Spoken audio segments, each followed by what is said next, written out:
যদি এক্স এর 30% সমান ওয়াই এর 10% হয় তবে এক্স অনুপাত ওয়াই সমান কত?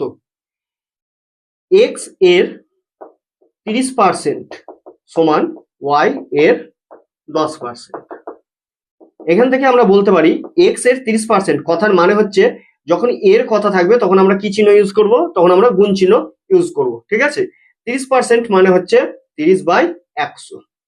ওকে, 30/100। আচ্ছা, গুণ চিহ্নটাকে ছোট করলাম।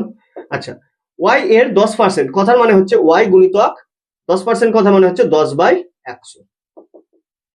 30 আর 100 কাটাকাটি করার পর এখানে 10 দিয়ে যদি কাটি তাহলে এখানে থাকবে 3 আর এখানে থাকবে 10। 10 1 10, 10 10 100। তাহলে এখানে আমরা পাচ্ছি 3x/10, 3 এর সাথে x গুণ করে 3x/10 সমান ডান দিকে থাকবে y/10। ওকে, আচ্ছা এখানে হরে ডান দিকে হরে 10 আছে, বাঁ দিকে হরে 10 আছে, আমরা 10 10 কি করতে পারি? ক্যান্সেল আউট করে দিতে পারি। তাহলে এখান থেকে থাকছে 3x সমান y, 3x সমান y।